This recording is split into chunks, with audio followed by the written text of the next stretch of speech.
بسم الله الرحمن الرحيم. إن الحمد لله نحمده ونستعينه ونستغفره ونعوذ بالله من شرور أنفسنا ومن سيئات أعمالنا. من يهده الله فلا مضل له ومن يضلل فلا هادي له وأشهد أن لا إله إلا الله وحده لا شريك له وأشهد أن محمدا عبده ورسوله أما بعد. அன்புள்ள சகோதரர்களே சகோதரிகளே, இந்த தொடர் குடும்பவியல் வகுப்பிலே இஸ்லாம் கூறக்கூடிய குடும்பம், கணவன் மனைவி உறவு, குழந்தைகள், பிள்ளைகள், அது தொடர்பான சட்டங்கள், அவைகளுக்கு பின்னால் இருக்கக்கூடிய ரப்புல் ஆலமீனுடைய அற்புதமான அந்த இலக்குகள் எல்லாவற்றையும் நாம் இந்த தொடரில் விரிவாக இன்ஷா அல்லாஹ் பார்க்க இருக்கிறோம். இந்த தொடரை பொறுத்த வரைக்கும் பார்க்கக்கூடியவர்கள் ஒவ்வொருவரும் அவரவர்களுடைய அந்த இடத்திலிருந்து தான் இதை என்ன செய்வாங்க, பார்ப்பாங்க. ஏன்னா குடும்பத்துல உள்ள சிந்தனைகளுக்கு, பிரச்சனைகளுக்கு, சூழலுக்கு இதுல என்ன பதில் என்னது இருக்குது அப்படின்னு. அதனால சில பொழுதுகள் ஒரு பாகத்துல உங்களோட நீங்க பாக்குற டைம்ல வீட்டு பிரச்சனையை கூட்டுற மாதிரியே இருக்குது. ஒரு பாகத்துல மட்டும் பார்த்தோம்னா வீட்டு பிரச்சனை என்ன கூட்டுற மாதிரி இருக்கு. அதனால அவசரப்படாம, ஏன்னா நம்ம இது முன்னால பேசிய குடும்பவியல் இதுல எல்லாம் நம்ம என்ன பார்த்தோம்னு சொன்னா, மனைவி கணவனுக்கு செய்ய வேண்டிய கடமைன்னு பேசிப்போம், கணவன் மனைவிக்கு செய்ய வேண்டிய கடமைன்னு பேசிப்போம். இந்த மனைவி கணவனுக்கு செய்ய கடமை எல்லாம் பார்த்துட்டு பெண்கள் அடிமையா அப்படின்னு கேள்வி கேட்டுக்கிறாங்க. அதுபோல கணவன் மனைவிக்கு செய்யற கடமையை பார்த்து போட்டு என்னது அப்படின்னு சொன்னா குடும்பத்தை எல்லாம் பிரிஞ்சு நடக்கணுமா, அம்மா அப்பா ஒழுங்கா நடக்கிறது இல்லையா, மனைவி என்றே இருக்கிறதா அப்படின்னு என்ன ஒரு சிலர் கேள்வி கேட்டுக்கிறாங்க. அதனால இப்படி இடைக்கிடை அங்கங்க பார்த்துட்டு கேள்வி கேட்டா இந்த குடும்ப வாழ்க்கை சம்பந்தமா முழுசா பார்க்க இயலாது.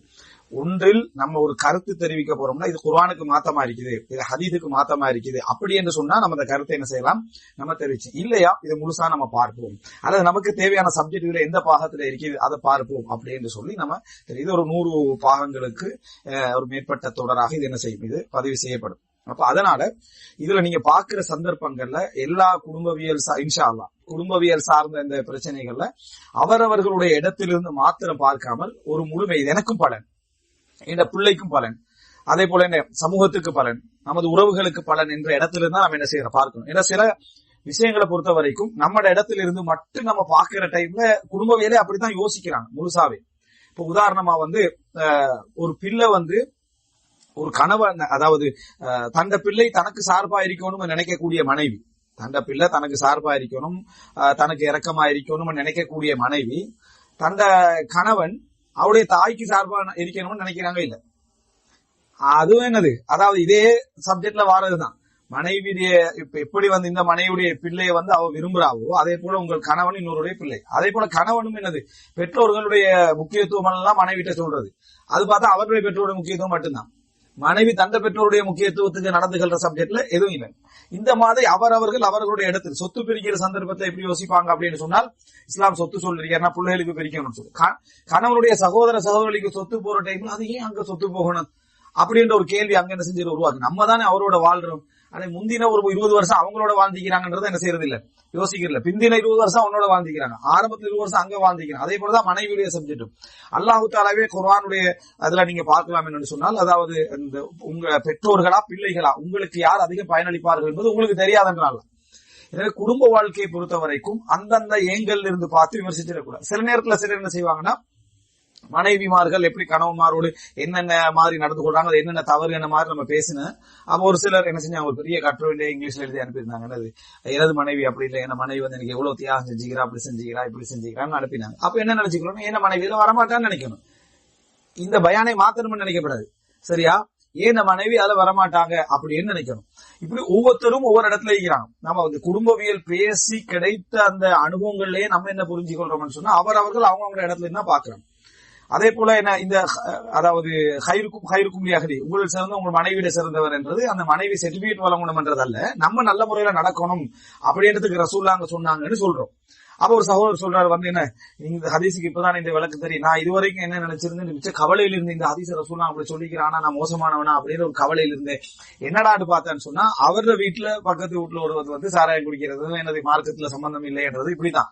ஆனா வைஃபை நல்லா வச்சுக்கிறாரு, அவங்க ட்ரெஸ் கொடுக்கறதும் அந்த மாதிரி அவரோட ஃபேமிலியை கவனிக்கிறது நல்லா வச்சுக்கிறாரு, தொழுகை எழுப்புறதோ அது இதோ மார்க்க சைடா எதுவும் இல்லை.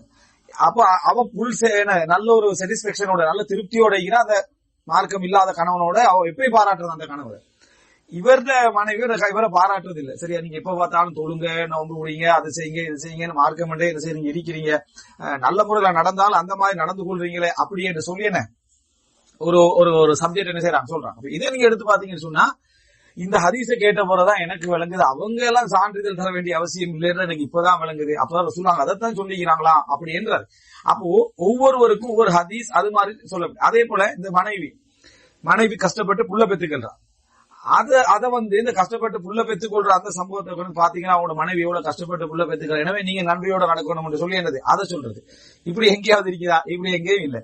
மனைவி கஷ்டப்பட்டு புள்ள பெற்றுக்கிறான்னா புள்ள நன்றியோட நடக்கணும். அப்படித்தான் குர்ஆன் சொல்லுது. உங்களோட தாய் உங்களே அவ்வளவு கஷ்டப்பட்டு பெற்ற தாண்டி கணவன் அவரோட நன்றியோட நடக்கும், உபகாரம் செய்யணும். என்ன மனைவி கஷ்டப்படுறா, என்ன மனைவி என்ன ஒரு புள்ள பெற்றுக்க வழி நான் அதுக்கு துணையா நிக்கணும், அவருக்கு பொருளாதாரத்தை கொடுக்கணும், கவனிக்கணும், செலவழிக்கணும் அப்படின்னு அதெல்லாம் சொல்லணும்.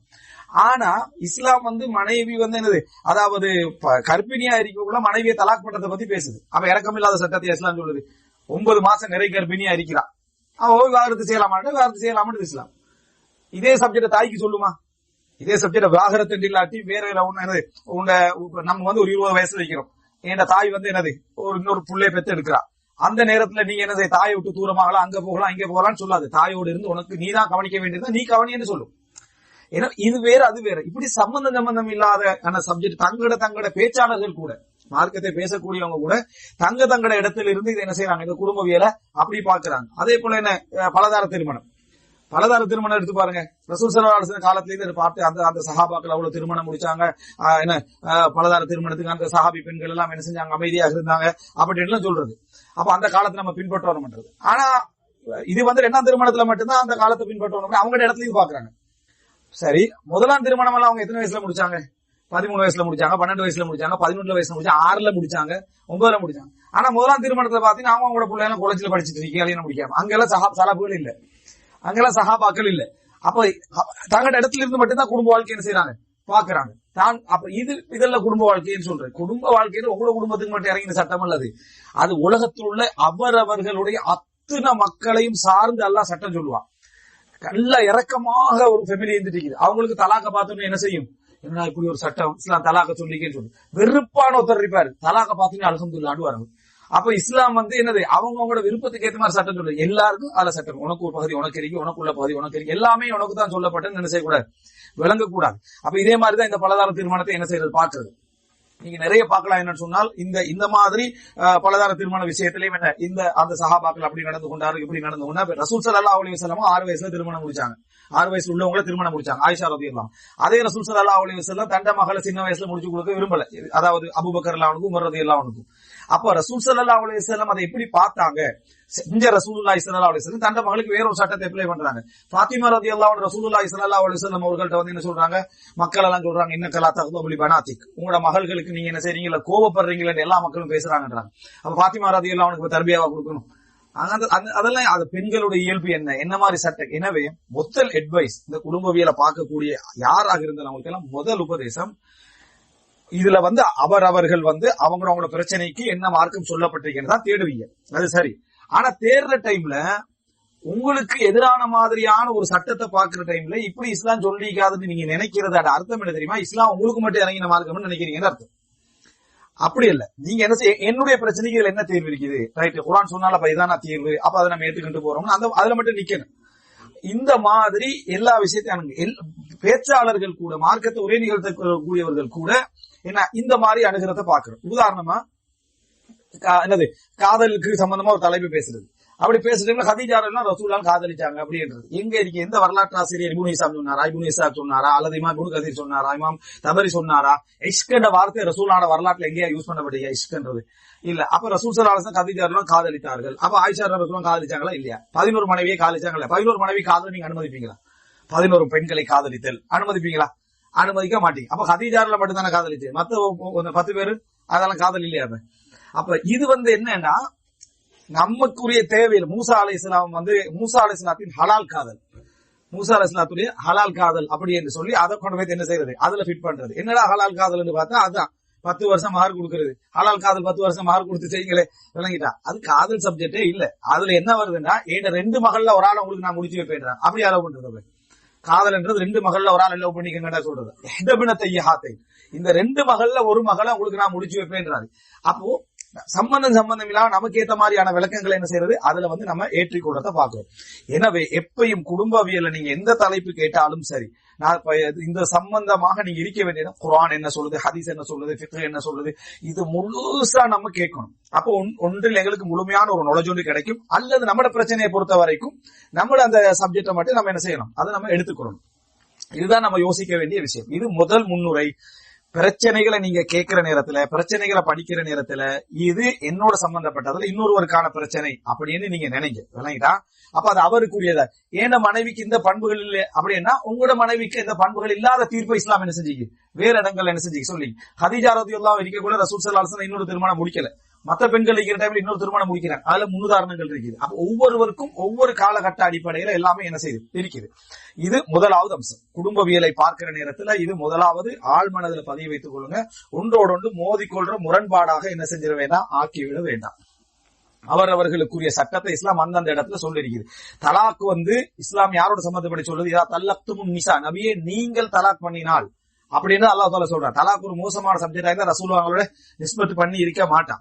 அப்ப எனவே தலாக்கு வந்து என்னது, ஒரு உறவு பிரிவு மாதிரி, அதை வந்து நம்ம வாழ்க்கையில இனி பெரிய ஒரு அநியாயம் செஞ்ச மாதிரி ஆக்குறது. அடுத்து நீங்க இதுல பாக்கலாம்னா, இந்த குடும்ப வாழ்க்கையில இதுல வந்து இதுல முதல் பகுதியிலே தான் எதை எடுத்தாலும் தியாகம் பண்றது. தூக்கத்தை தியாகம் செஞ்சுக்கிறாரு. தூக்கத்தை இப்படி தியாகம் செய்யறது, சொல்ற தூக்கத்தை தியாகம் செய்ய, அவ தியாகம் பண்றதுக்கே அர்த்தம் அதல்ல. பேச்சு வழக்குல நம்ம தியாகம் செய்யறது சொல்றது வேற. ததஹியா என்று சொல்றது வந்து தியாகம். தியாகம்னா தூக்கத்தை தியாகம் செய்யறது, தின்னாம வைக்கிறது, இதெல்லாம் தியாகம் இல்ல. இதுதான் தியாகம்னா இஸ்லாமே உருவாக்கிக்காது. இதுதான் தியாகம். இஸ்லாமே தியாகம் என்றது ஒரு பெரிய இன்னொரு பகுதியில உள்ள ஒரு விஷயம். அர்ப்பணம் என்றது வேற. குடும்ப வாழ்க்கையில இவர் என்ன சொல்றதுன்னா, என் வாழ்க்கையை நான் தியாகம் செஞ்சுக்கிறேன், உழைச்சி என்னத்தை உழைச்சி தியாகம் செஞ்சுக்கிறீங்க, உங்களோட வாழ்க்கையில கடமைகள் உண்டு, நீங்க உழைக்கவும் இல்ல, ஒன்றுக்கும் போகலைன்னா சும்மா வாங்க என்ன செய்ய திண்டதுன்னு இருக்கணும், விளங்கிட்டா? கல்யாணம் முடிச்சாதான் உழைக்க போறது, அது இதுன்னு வேலை நடக்கும், அதை தியாகமா மாத்திக்கிறது. தூக்கத்தை தியாகம் செஞ்சேன்றது இதெல்லாம். அதே போல மனைவி, நான் வந்து என்னது, அதாவது புள்ளைய பெற்றுட்டு அது பெரிய ஒரு தியாகம். அப்ப என்னதுக்காக இந்த உலகத்துல வாழ்றீங்க, விளங்கி சன்னியாசியா வாழ போறீங்க இல்ல. அது வாழ்க்கையில வந்து அடிப்படையாக உள்ள விஷயங்கள். அது இதை தியாகம் குர்ஆன்லயோ ஹதீஸ்லயோ சலஃபுடைய வாழ்க்கையில் இருக்கிறது. குடும்ப வாழ்க்கையில தியாகம் உண்டு. அது என்ன தியாகம்னா, மனைவிக்கு சில கடமைகள் உண்டு, கணவனுக்கு சில கடமைகள் உண்டு. இன்றைக்குரிய வாழ்க்கையெல்லாம் எப்படி பேசிட்டீங்கன்னா, கணவன் கொஞ்சம் கூடுதலா செய்யறான், மனைவி கொஞ்சம் கூடுதலா செய்யறான். இந்த பரஸ்பரத்துலதான் வாழ்க்கையில் போயிட்டு இருக்குது. ஆனா ஒரு கணவனுக்காக ஒரு மனைவி திருமண எல்லைக்குள்ள வராத பொருளாதாரங்கள், நிலத்தை, கொள்கைக்காக இப்படி ஏதாவது இழந்தால் அது தியாகம் என்ன செய்யலாம் சொல்லலாம். ஒரு மனைவி, அந்த மனைவிக்கு திருமண வாழ்வுண்டு அமையுமா என்ற ஒரு நிலையில இவன் திருமணம் முடிச்சு அதை என்ன வாழ்க்கையில ஒரு பெரிய ஒரு அந்தஸ்து அவளுக்கு என்ன செய்யறாள் கொடுக்கிறாள்னா, அதை இவன் லைஃப்ல இவன் வாழ்க்கையில் ஒரு பெரிய ஒரு உதாரணமா, ஒரு கண்டறியாத ஒரு புள்ளை, காது செவிடான ஒரு புள்ளை, அவளுக்கெல்லாம் ஒரு திருமணம் அமையாத ஆரோக்கியமான நிலையில் இருக்கக்கூடியவன், நல்ல அழகான வசதியுள்ள ஒரு பெண்ணை முடிஞ்சவன் வந்து திருமணம் முடிச்சா உனக்காக வாழ்றேன்னு எந்த மன நோகடிக்காம வாழ்ந்தானா அதை தியாகம் என்ன செய்ய சொல்லுங்க. இதெல்லாம இதை எப்படி நடந்து கொள்றா, கணவன் செவிடு மாதிரியும் இவங்க தியாகம் செஞ்ச மாதிரி நடந்து கொள்றது, அல்லது என்னது மனைவி இவங்கள தாய் மாதிரி என்ன செய்யறது நடந்து கொள்றது. இதெல்லாமே அதாவது நீங்க பார்க்கலாம், இந்த குடும்ப வாழ்க்கை இந்த ஏங்கல் இது பார்க்க கூடாது. அடுத்தது இன்னொரு விஷயம் அவதானிச்சுக்கொள்ளுங்க. இந்த அதாவது முதல் பகுதி இது என்ன என்றால் உணர்வு ரீதியா அணுகிறது மனிதன். அதாவது இது அறிவு உணர்வு தலைப்பை நம்ம பேசிக்கிறோம். எப்பயும் ஒரு சப்ஜெக்ட் அணுக கூட அழுது அணுகவான். எதை எடுத்தாலும் அழுகானத காதியாரெல்லாம் நீதிமன்றத்தை மூடிட்டு பேத்துவணும். ஏண்டா அழுகையை வச்சு வந்து நம்ம எதை முடிவெடுக்கலாம். ஒரு சட்டத்தை நம்ம படிக்கிற நேரத்துல வந்து சட்டமாக மட்டும்தான் அதை என்ன செய்யணும், அணுகணும். அதுல உணர்வு பூர்வமாக எல்லாத்தையும் அணுகக்கூடாது. இப்ப ரசூலுல்லாஹி ஸல்லல்லாஹு அலைஹி வஸல்லம் அவருடைய அந்த காலப்பகுதி எங்களுக்கு தெரியும். பரீரா முகீதுடைய சம்பவம். பரீரா வந்து என்னது, 2 பேரும் அடிமையாக பிடிக்கப்படுறாங்க. பரீரா விடுதலை செய்யப்படுறான், முகீத் விடுதலை செய்யப்படல. பரீரா வந்து முகீதே எனக்கு வானான்ட்டான், அவர் சுதந்திரமானவர் இல்ல, அடிமைனுக்கு வானான்ட்டாங்க. அப்ப வானான்னு சொன்ன பின்னால முகீதுக்கு அவங்களுடைய தேட்டம், அந்த அதாவது ஆசை வந்து விருப்பம் போகல. அப்ப பரீராட்ட வந்து திருப்பி கேட்கறாங்க, என்னை ஏத்துக்கன்னு திருப்பி கேட்கிறாங்க. அப்படி அவ்வளவு திருப்பி கேட்டும் கூட என்ன செய்யல, பரீரா வந்து விரும்பல, மனசு மாறல. அப்ப ரசூலா பரிந்துரைக்கிறாங்க, முடிச்சுக்கலாமே பரிந்துரைக்கிறான். பரிந்துரைச்ச உடனே பரீரா கேட்கறது அல்லாஹ்ட்ட வந்த சட்டமா உங்களோட ஆலோசனையான்னு கேட்டாங்க. இல்ல இது என்னுடைய ஒரு ஆலோசனை தான், எனக்கு முகீதுல எந்த தேவையும் இல்லைன்னா. இப்ப எனக்கு முகீதுல எந்த தேவையும் இல்லைன்னு சொல்லிட்டாங்க அப்படின்னு சொன்னா, இந்த இடத்துல நீங்க நினைச்சு பாருங்க பாப்போம், நம்ம இடத்துல பாருங்க, எவ்வளவு ஒரு வல்கரான ஒரு கடினத்தன்மை உள்ள பெண் இது. சுப்ஹானல்லாஹ். எனக்கே மனசு உங்களுக்கும் மனசு உருகல விளங்கிட்டா. அவங்கதான் வாழ போறது யாரும். நீ ஒரு நிமிஷம் மனசு உருகிட்டு போயிட்டீங்க சரியா. எக்ரிமெண்ட் அடிச்சு 10 வருஷம் 20 வருஷம் வாழ போறது அவங்க. அதனால ரசூல் ஸல்லல்லாஹு அலைஹி வஸல்லம் என்ன ஆலோசனை மட்டும்தான், எனக்கு தேவையில்லை. நாங்க ரசூல் ஸல்லல்லாஹு அலைஹி வஸல்லம் கல் நெஞ்சம் எல்லாம் என்ன செய்யல சொல்லல. அது அவங்களோட முடிவு, அது அவ்வளவுதான், அதோட அது முடிச்சுது. அப்ப இதுல நம்ம தலைப்படக்கூடாது. அதே போல வெளியிருந்து என்ன செய்யறது, குடும்ப வாழ்க்கையை பார்த்து தீர்ப்பு சொல்றது. வெளியிருந்து பார்த்து என்ன சொல்றோம்னா, அவர் எவ்வளவு நல்ல மனுஷர் தெரியுமா. உங்களுக்கு நல்ல மனுஷரா இருக்கலாம், ஆனா குடும்ப வாழ்க்கையில தலைப்படக்கூடாது. நீங்க பேத்து வாழ்ந்து பாத்தீங்களா அவர் எவ்வளவு நல்ல மனுஷன். ஒரு மனைவி சொல்றா, எனக்கு இவர் வானா, இவர் எனக்கு ரொம்ப மோசமான ஒரு நல்ல மனுஷரை இவர் வானான்ட்டாரு. அது உங்களுக்கு தேவையில்லாத நல்ல மனுஷரா இல்லையான்னு அவருக்கு தான் தெரியும் உள்ளுக்கு, அது நமக்கு தெரியாது. எனவே காதிட்டு அது வழக்கு வந்துச்சுன்னு சொன்னா எப்படி விசாரிக்கணும். இவ்வளவு நல்ல மனுஷன், அவரோட நான் பிரியாணி பேத்திக்கிறேன், எனக்கு என்ன செஞ்சுக்கிறாரு, சோட்டிஸ் வாங்கி தந்துக்கிறாரு, எனக்கு கடையில அவ்வளவு நல்ல மனுஷன், உனக்கு சோட்டிஸ் வாங்கி தர சப்ஜெக்ட் வேற, அவன் குடும்ப வாழ்க்கை வேற விளங்கிட்டா. இப்படி நிறைய பேர் நினைக்கிறது என்னோட கொடுக்கல் வாங்கல நல்லா நடந்தாரு, அப்ப அவர் நல்ல மனுஷன் தாரு. அது வேற இது வேற.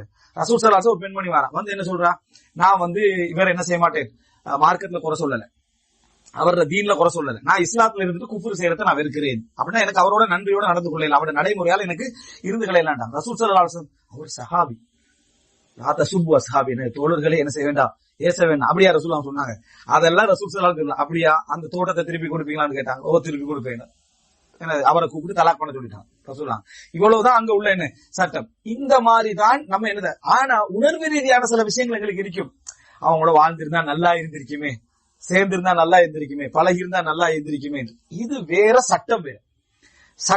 சட்டம் சமூகத்துடைய பாதுகாப்போடு சம்பந்தப்பட்ட விஷயம். சட்டம் சமூகத்துடைய பாதுகாப்போடு சம்பந்தப்பட்ட விஷயம். இஸ்லாம் சில நேரங்கள்ல நம்மளோட பார்வைக்கு சாத்தியம் இல்லைன்னு நம்ம நினைப்போம். இப்னு தைமியா ரஹிமஹுல்லாஹ் சொல்றாங்க, இஸ்லாமிய வரலாற்றுல 4 சாட்சிகள் ஒரு விபச்சாரத்தை கண்டு தண்டனை நிறைவுபட்ட வாழ்க்கையில நடந்ததே இல்லை என்றார் இப்னு தைமியா. எங்கிருந்து? ரசூலுல்லாஹோட காலத்திலிருந்து இப்னு தைமியாவோட காலம் வரும் வரைக்கும் 4 சாட்சிகள் ஒரு விபச்சாரத்தை கண்டு அந்த விபச்சாரிக்கு தண்டனை நிறைவேற்ற சட்டம் இதுவரைக்கும் என்ன செய்யல. ஒரு சம்பவம் கூட வரலாற்றுல என்ன செய்யல, நடக்கல. இப்னு தைமியா சொல்றாங்க. அப்ப அல்லாஹ் தஆலா வேண்டாத சட்டத்தையா போட்டான். அப்ப அல்லாஹ் ஒரு சட்டத்தை போடுறதுக்கு பின்னால இப்னு தைமியா சொல்றது நோக்காதா, அல்லாஹ் இந்த சமுதாயத்துடைய எல்லை பாதுகாப்போட வச்சுக்கிறான்.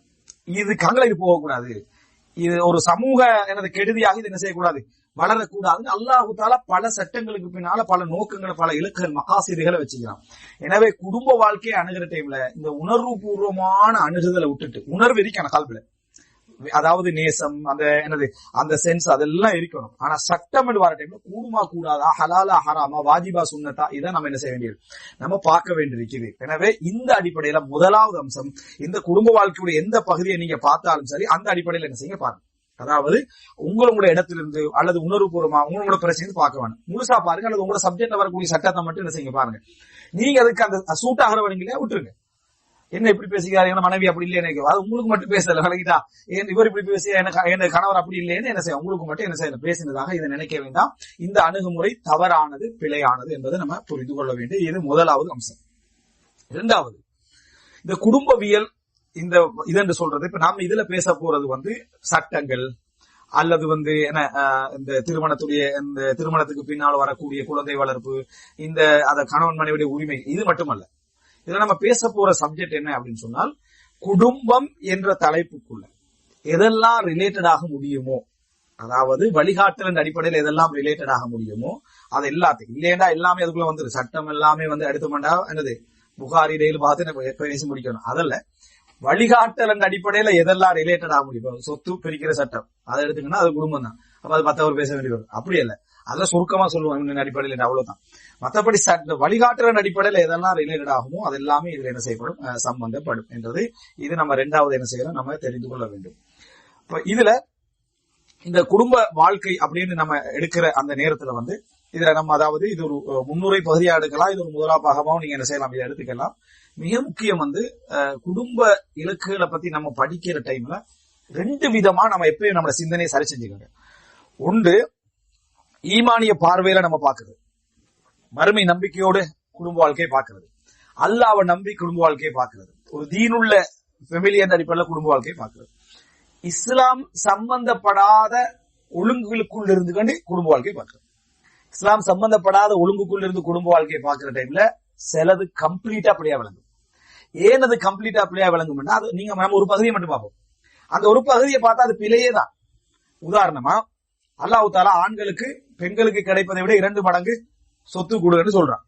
நேர இது பாத்தீங்கன்னா இஸ்லாமிய சமுதாயத்துடைய வெளியே இருந்து கொண்டு அவங்களோட வாழ்க்கை சிஸ்டத்துக்குள்ள இருந்து நீங்க பாத்தீங்கன்னா நிச்சயமா அது அநியாயம், சந்தேகமே இல்லை அநியாயம். அதாவது எந்த அடிப்படையில் பார்த்தோம்னா இஸ்லாமிய வாழ்க்கை ஒழுங்குக்கு வெளியே நின்று கொண்டு நம்ம பார்த்தோம்னா இது ஒரு அநியாயமாக என்ன செய்யும் அமையும் இடத்துல சந்தேகமே இல்லை. என்ன காரணம் சொன்னா அவங்களோட லைஃப் ஸ்டைல் என்ன அப்படின்னா பெண்ணுக்கு ஆண் பொறுப்பு என்பது அல்ல. பெண்ணுக்கு ஆண் பொறுப்பு என்ற அந்த லைஃப் ஸ்டைல் நம்மளுக்கு இல்லை. மனைவியும் உழைக்கணும், பெண் பிள்ளையும் உழைக்கணும், தாயும் உழைக்கணும், சில டைம்ல பாட்டிமாரும் உழைச்சிக்கிட்டு இருப்பாங்க, இல்லாட்டி பென்ஷன் வந்துகிட்டு இருக்கேன் விளங்கிட்டா, அதுக்கு வட்டிக்கு போடணும் இது இருக்கு. அந்த இடத்துல போய் நீங்க ஆணுக்கு 2 மடங்கு பெண்ணுக்கு அதுல 1 மடங்கு கொடுங்கன்னு சொன்னா அது நிச்சயமா அவங்களோட பார்வையில் அணியாம வருது. எனவே சட்டத்தை நம்ம இதுல படிக்கக்கூடிய எல்லா நேரங்களிலும் என்னது நம்ம அறிவாளித்தனமா கம்பேர் பண்றேன்னு நினைச்சு என்னது அதுல நம்ம எந்த லைஃப் ஸ்டைல் ஒரு அந்நியன் கேட்டால் என்ன பதில் சொல்லுவார், எப்ப பார்த்தாலும் நம்ம சந்தேகத்தை அந்நியன தலையில போட்டு கேட்பாங்க. எல்லா சந்தேகங்களும் அந்நியன் கேட்டா என்ன செய்யுது, மீராஜின் மூசா அலைஹிஸ்ஸலாத்தை ரசூலுல்லாஹ் சந்தித்தார்கள், ஒரு அந்நியன் கேட்டா என்ன சொல்லு, மீராஜ் போனதே அவனுக்கு தெரியாது விளங்கிட்டா. அவன் மூசா அலைஹிஸ்ஸலாத்தை மீராஜ்ல சந்திச்சான்னு அவன் கேள்வி கேட்கவே இல்லை. இவனுக்கு வந்த சந்தேகத்தை அந்நியன தலையில போட்டு என்ன செய்யறது கேட்கறது. இது மாதிரி ஒரு பெண்ணுக்கு அநியாயம் என்னது, அதாவது ஒரு பெண்ணுக்கு அநியாயம் செய்யற மாதிரி அமைஞ்சிருமே அப்படின்னு கேட்கறது. அப்ப 2 மடங்கு 1 மடங்கு சட்டம் நீங்க இஸ்லாமிய சமுதாயத்துக்குள்ள வாங்க. இஸ்லாமிய சமுதாயம் என்ன சொல்லுது, ஒரு பெண்ணை பொறுத்த வரைக்கும் முழு பொறுப்பு ஆண் தான் சொல்லுது. அவள் சின்ன வயசுல தந்தை பார்க்கணும் அவளோட செலவுகள், திருமணம் முடிச்சு கொடுக்கறது அவனோட கடமை சொல்லு, அவளுக்கு பொறுப்பாளராக வழின்னு சொல்லு. திருமணம் முடிச்ச நாள்ல இருந்து அவளுடைய ஆடையில இருந்து அவளுடைய ஒவ்வொரு செக்ஷனுக்கும் செலவுக்கு பொறுப்பு யாரு, ஆணுன்னு சொல்லு. கொடுக்காட்டே அவள் விவாகரத்துக்கு செலவு கொடுக்கலன்னு விவாகரத்து கேட்கலாம்னு என்ன செய்யுது சொல்லு. இப்படி ஒரு லைஃப் ஸ்டைல் முஸ்லீம் அல்லாதவங்கள்ட்ட இருக்குதா? இல்ல. அவவும் ஷேர் பண்ணுவான், இவனும் ஷேர் பண்ணுவான். இந்த ஷேரிங்ன்றது முஸ்லீம் சமூகத்துல விரும்பி செய்வாங்க, கடமையின் அடிப்படையில் என்ன செய்யறது இல்ல செய்யறது. அந்த சமுதாயத்துல கடமையின் அடிப்படையில் செய்யறது, செயலாட்டி அந்த வாழ்க்கையை பிரிஞ்சிடும். எனவே இந்த அடிப்படையில் லைஃப் ஸ்டைல் இஸ்லாத்துல இல்ல. எந்த அளவுக்கு டைவோர்ஸ் நடந்தாலும் செலவு கொடுக்கணும், புள்ள பராமரிப்பு என்ன செய்யணும் செலவு கொடுக்கணும், மத்தாண்ட அடிப்படையில ஒரு பகுதி என்ன செய்யணும் கொடுக்கணும், அதே போல பிள்ளைகளுக்கு சொத்து போய் சேரணும். இப்படி என்ற டோட்டல் பகுதியும் ஒரு ஆணுடைய பொறுப்புல தர. சரி, டைவோர்ஸ் நடந்துட்டு, டைவோர்ஸ் நடந்தா இஸ்லாமிய கவர்மெண்ட் ஜகாத்து கொடுக்கணும்னு சொல்லுது அந்த பெண்ணுக்கு. அதுக்காக முயற்சிக்கிறவங்க அல்லாவுடைய அந்த விதவை பெண்ணுக்காக முயற்சிக்கிறவங்க அல்லாவுடைய பாதலிக்கிறோம்னு சொல்லுது. அனாதைகளை பொறுப்பெடுக்கிறவங்க அல்லாவுடைய பாதலிக்க. அந்த பெண்ணுக்கு செலவே ஆக்கல் இஸ்லாம், மவுத்து வரைக்கும் செலவு விஷயத்துல இருந்தாங்க. இப்பதான் இஸ்லாம் சொல்லுது என்னது 2 மடங்கு என்ன செய்ய நீங்க கொடுங்க, ஆணுக்கு 2 மடங்கு பெண்ணுக்கு 1 மடங்கு சொல்றதுக்கு காரணம் இதான்.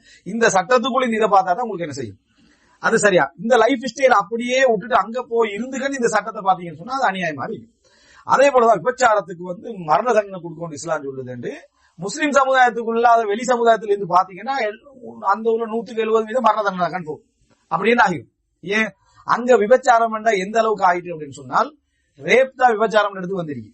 அதாவது விருப்பம் இல்லாம நடந்தா விபச்சாரம், அப்படி சட்டமாக இல்லாட்டியும் எடல்ட்ரி என்றது என்னது பாத்தீங்கன்னா அவங்க விருப்பம் இல்லாம நடந்தா தான் என்னது அது விபச்சாரம். அவங்க விரும்பி கொண்டாங்கன்னா அது பிரச்சனை இல்லை, லிவிங் டுகெதர் அப்படின்னு என்னது அதை சொல்லி அதை ஒரு வாழ்க்கையோட கொடுத்து அது நீங்க வேண்டிய மாதிரி என்ன செய்யலாம் நீங்க செஞ்சுக்கலாம், அது விபச்சாரம் அல்ல அப்படி என்று சொல்லி ஒரு இடத்துக்கு வந்துட்டா இல்லையா. அப்ப அப்படிங்கிற சமுதாயத்துல போய் விபச்சாரத்துக்கு நீங்க என்ன செய்யுங்க, அதாவது இந்த 100 கசையடி அடிங்கன்னா அப்படின்னு எல்லாரும் அடி வாங்கிட்டு இருக்க வேண்டிய மாதிரி என்ன செய்யும் அதுல இருக்கும். அப்ப இது அநியாயமான சட்டம், ஒரு கிரிமினாலிட்டி சட்டம் மாதிரி தான் என்ன செய்ய போகுது அது இருக்க போகுது. இஸ்லாமிய சட்டத்துக்குள்ள வாங்க. ஒரு பெண்ணை நீங்கள் ஏறெடுத்து பார்க்க வேண்டாம், ஒரு பார்வைக்கு மேல இன்னொரு பார்வை பார்த்தா பாவம். ஒரு பெண் அபாயா உடுத்தி இவ்வளவு மறைச்சு என்ன செய்யணும் போகணும், கற்பொழுக்கத்தோடு இருக்கணும், ஒரு ஆண் பெண்ணும் தனிச்சிருக்க கூடாது, மகரமோட பிரயாணம் போகணும், இவ்வளவு சட்ட ஒழுங்க சொல்லிட்டு விபச்சாரம் செஞ்சா 100 கசையடி அடிங்க அப்படின்னு வார சட்டம் நியாயமா இருக்கு. இங்க இருந்து கண்டுதான் அங்க பாக்கணும். விபச்சாரம் அனுமதி என்ற சமுதாயத்துல போயிட்டு திருமணத்துடைய முக்கியத்துவத்தை பேசி எந்த பிரயோசனம் இல்லை. ஆனா அவன் தான் விபச்சார அனுமதி என்கிறானே, அவன்கிட்ட போய் என்னது நம்ம சொல்ற பலதார திருமணத்தை இஸ்லாமியன் அங்கீகரிக்கிறது தெரியுமா? முதலாவது திருமணத்துக்கும் விபச்சாரத்துக்கும் ஒன்று என்ன டிஃபரெண்ட் கேள்வி சரியா. என்ற விபச்சாரம் விரும்பி செய்யலாம் அப்படி என்ற ஒரு இடத்துல இருந்தா, விரும்பி நம்ம உறவு கொண்டு கொள்ளலாம் என்ற இடத்துல இருக்கிற பலதார திருமணத்துல முக்கியத்துவம் விளங்க. அவன் விரும்பி விபச்சாரம் செய்யலாம் சொல்லிட்டு இருக்கிறவங்கள்ட்ட போய் நான் இது எல்லா முஸ்லீம் அல்லாதவர்களையும் சொல்லல, நியாயமாக அவங்களோட மதங்களை பின்பற்றி கொண்டு வாழக்கூடியவர்கள் எல்லாம் எல்லா மேற்கத்திய கலாச்சாரத்துல மாறி போய்க்கிறாங்களே அவங்கள நான் இதுல என்ன செய்யறேன் நான் குறிப்பிட்டு சொல்றேன். அதுல நீங்க என்ன பார்க்கலாம் அப்படின்னு இப்ப இன்றைக்கு நம்ம அதாவது நம்ம நாடுகள் எல்லாம் எடுத்துக்கோனீங்கன்னா இன்னும் அந்த ஏதோ மதத்துடைய கலாச்சாரத்துடைய தாக்கத்தால கட்டுப்பாடு இருக்கு. ஆனா வெளியே போனீங்க, யூரோப்புக்கு போனீங்கன்னா சைனாவுக்கு போனீங்கன்னா அந்த எல்லாம் சப்ஜெக்ட்லாம் என்னது அது முடிஞ்ச எப்பயோ கலந்து வெளியே வந்துட்டீங்க. அப்ப அவங்கள்ட்ட போய் நீங்க இஸ்லாமியர் பலதார திருமணத்தை அனுமதித்திருக்கு எவ்வளவு சொன்னாலும் அவன் மனசுல பதியாது. ஏன் பதியாதுன்னா விபச்சாரம் செய்யறதுக்கு அனுமதிக்கிற ஒரு சமுதாயத்துல போய் அவன் துரோகமா தான் என்ன செய்வான் பார்ப்பான். இங்க ஸ்ட்ரிக்டான சட்டம். நீ விபச்சாரம் செஞ்சா இவ்வளவு, அவதூறு சொன்னா இப்படி இப்படின்னு ஒரு சட்டம் இருக்கிற இடத்துல வந்து பலதார திருமணத்தோட முக்கியத்துவம் வலியுறுத்தப்பட்டுதான் என்ன செய்யும் இருக்கும். இளம் வயது திருமணம் வலியுறுத்தப்பட்டுதான் இருக்கும். இப்படித்தான் நீங்க சட்டங்களை புரிஞ்சுக்கணும். சட்டங்களை பேசுற எல்லா நேரங்களையும் ஈமானையும் இஸ்லாத்தையும் இறை நம்பிக்கையையும் தீனையும் அகீதாவையும் இணைச்சு அந்த சட்டங்களை என்ன செய்யுங்க புரிஞ்சுங்க. நேர ஒரு சட்டத்தை மட்டும் கொண்டு போய் முஸ்லீம் அல்லாதவன் எப்படி யோசிப்பான்னு தனியா யோசிச்சா சொல்லப்படுறது அநியாயமா என்ன செய்யும் விளங்கும். ஒரு சமுதாய லைஃப் ஸ்டைல அப்படியே எடுத்து அதுல ஒரு பகுதியா இது இருக்குதுன்னா அப்ப உங்களுக்கு விளங்கும். இது என்னது பல வகையில் இந்த சமூக ஒழுங்குக்கு அது நியாயமா இருக்கு, அந்த சமூக ஒழுங்குக்கு அது நியாயம் அப்படின்னு என்ன செய்ய தெரியும். அதே போலதான் இப்ப முஸ்லீம் அல்லாத ஒருத்தர் வந்து முஸ்லீம் சமுதாயத்தை பாக்குறாரு, 5 நேரம் பள்ளி போறாங்கன்னா அவங்க தாங்கவே இல்லாம இருக்கு. ஏன் வாரத்துக்கு ஒரு வாரம் போறது அவ்வளவு கஷ்டமா இருக்கிற டைம்ல 5 நேரம் பள்ளிக்கு போறோம், இதுல வேற முஸ்லீம்கள் 50 நேரம் தரப்பட இருந்துச்சு அப்படின்னு வேற சொல்லி கண்டிக்கிறாங்களாம்னா அது வந்து அவனால என்னது சாத்தியம் இல்லாத மார்க்கம் மாதிரி பார்ப்பான். ஆனா முஸ்லிம்களுடைய சமுதாயத்துக்குள்ள இருந்து அகீதாவுடைய தொடர்போட இருந்து அதை பாக்குற டைம்ல அது அப்படி இருக்கு. எனவே குடும்பவியல் சட்டம்ன்றதுல நீங்க எழுதி படிச்சு ஒரு முஸ்லீம் அல்லாத சகோதரருக்கு பேசுறதாக இருந்தாலும் சரி, அல்லது இஸ்லாமிய மார்க்கத்துக்குள்ள இஸ்லாமிய தெரியாம இருப்பாங்களே அவர்களோட பேசுறதா இருந்தாலும் சரி, இந்த விஷயங்களை நீங்க என்ன செய்யணும், அந்த டோட்டல் லைஃப் ஸ்டைல்ல இது எங்க வருதுன்னு காட்டணும். சும்மா அதை மட்டும் தனி எடுத்து என்ன செய்யலாது காட்டலாம். விவாகரத்தை மட்டும் தனி எடுத்து காட்டினா அநியாயமா மாதிரி இருக்கும். முழுசா எடுத்துட்டு விவாகரத்து எந்த இடத்துல இருக்குன்னு காட்டினா தான் அதை நியாயம் என்ன செய்யும் அதுல விளங்கும். இதை நம்ம என்ன செய்யணும், அந்த மக்களுக்கு மத்தியில இதை நம்ம வலியுறுத்த வேண்டி இருக்குது. ரைட். அடுத்ததாக இஸ்லாத்துடைய திருமணத்துடைய இலக்குகள், இஸ்லாத்துடைய திருமணத்துடைய இலக்குகளும் இஸ்லாம் திருமணத்தை பார்க்கிற பார்வையும் முழுசா, அதாவது சொல்ல போனா அத்திவாரத்தில் இருந்தே வித்தியாசம். உதாரணமா ஒரு நிலத்தை வாங்கி ஒருத்தர் வீடு கட்டி அந்த பணத்தை வாங்கி நம்ம ரெண்டுக்கு இருக்கலாம் ஏலா இஸ்லாம். அதாவது ரெண்டுக்கு இருக்கிற வீடெல்லாம் இஸ்லாம். ஒரு நிலத்தை வாங்கிட்டோம்னா அந்த டோட்டலோட அத்திவாரத்தால காலி பண்ணிட்டு தான் என்ன செய்யணும், அத்திவாரம் போட வேண்டிய ஸ்டைல தான் இஸ்லாம் இருக்கு. அப்ப அதனால இந்த டோட்டல் இஸ்லாத்துடைய பார்வையை நீங்க புரிஞ்சுக்கொள்வது அற்புதமா இருக்கு. குர்ஆன் குடும்ப வாழ்க்கையை ஏமார் என்ற இடத்துல இருந்து பாக்குது. இது மிக முக்கியமான அம்சம். முதல்ல இது வந்து நம்ம இலக்கியங்களை ஏமார் ஏமார் என்று சொன்னால் உலகம் இயங்கக்கூடிய நிர்வாகத்துக்குரிய ஒரு அம்சமா பாக்குது. இந்த முழு உலகமும் இயங்க வேண்டும் என்றால் அது குடும்பம் என்று சொல்லுது. இது யோசிக்கலாமா, நினைச்சு பாருங்க. சரியா, முழு உலகமும் இயக்கத்துக்காக நான் படைத்து இருப்பதுதான் இந்த குடும்ப சிஸ்டம். குடும்ப சிஸ்டம் சீர்குலைஞ்சா ஒரு மாலையுடைய அந்த பெண்டன், அதாவது அந்த நடு மணி வந்து என்னது கலண்டு விழுற மாதிரி டோட்டல் உலகத்துடைய கோர்வையும் தலைகீழாகும். இந்த இடத்திலிருந்து நீங்க ஒருத்தர் தான் திருமணம் முடிச்சு வாழ்றாரு அப்படி என்று சொன்னா அங்க விவாகரத்து ஒன்று நடக்குதுண்டா, அங்க அனாதைகள் பொறுப்பெடுக்கப்படுறாங்கண்டா, அந்த பெண்ணுக்கு மறுமணம் ஒன்று நடக்குதுண்டா. இது வந்து உலகம் நிர்வாகம் செய்யப்படுகிறது. உலகத்துல ஒரு அழகிய வாழ்க்கை ஒன்று என்ன செய்யுது, அவங்க 2 பேருக்கு மத்தியில தலாக் பிரச்சனை சண்டை தான். ஆனா இந்த உலகத்துல ஒரு அழகிய ஒரு நிர்வாகம் ஒன்று என்ன செய்யுது நடக்குது என்பதற்கான இது ஒரு ஆதாரம் அப்படின்றத இஸ்லாம் என்ன செய்யுது எங்களுக்கு சொல்லுது. இதனாலதான் அல்லாஹு தாலா இந்த திருமணம் என்ற சொல்ல ஞாபகம் வச்சுக்கிறது ஏமார் அல்லது தமீர். இந்த உலகத்துடைய நிர்வாகம் நடக்கணும் என்று சொன்னால் 2 பேர் திருமணம் முடிக்கணும். அந்த 2 பேர் திருமணம் முடிச்சா குழந்தைகள் என்ன செய்வோம். இது திருப்பி யோசிப்பாருங்களே, உலகத்தை வந்து நிர்வகிக்கிறதுக்கு இவன் என்ன சொல்லிட்டு வரானால் பர்த் கண்ட்ரோல் என்ன, அதாவது குழந்தை கட்டுப்பாடு கொண்டு வரணும்ன்றார். இப்பதான் உலகத்தை ஒழுங்கா என்ன செய்யலாம் நிர்வகிக்கலாம் என்றார். அப்ப பாத்துக்கங்க, உலகத்தை ஒழுங்கா நிர்வகிக்கலாம் என்றால் குழந்தை என்ன செய்ய, அதாவது இந்த குழந்தை கட்டுப்பாடு பிள்ளை கட்டுப்பாடை கொண்டு வரணும் என்றார். அப்ப இஸ்லாம் இந்த சைட்ல என்ன சொல்லுதுன்னா, உலகம் நிர்வாகம் நடக்கணுமா இருந்தா குழந்தைகள் நிறைய என்ன செய்யணும் பெற்றுக்கொள்ளணும், இந்த திருமண ஒழுங்கு இருக்கணும் அப்படின்னு சொல்லுது. அப்ப எப்படியோ நெகட்டிவாவோ பாசிட்டிவாவோ ரிலேஷன் ஒன்று இருக்கிறது, லிங்க் ஒன்று இருக்கிறது என்ன செய்யலாம் உலகம் ஏத்துக்கிறது. என்ன சனத்தொகை கட்டுப்பாடு செஞ்சாதான் இந்த உலகத்தை என்ன செய்யலாம் நிர்வாகம் செய்யலாம். இஸ்லாம் என்ன சொல்லுதுன்னு சொன்னா, இந்த உலகத்தை என்ன அதாவது நிர்வாகம் செய்யணும்னா குழந்தைகள் என்ன செய்யணும் இருக்கணும், திருமணம் நடக்கணும் அப்படின்னு சொல்லி என்ன செய்ய சொல்லுது. எனவே உலகத்துல திருமண ஒழுங்கை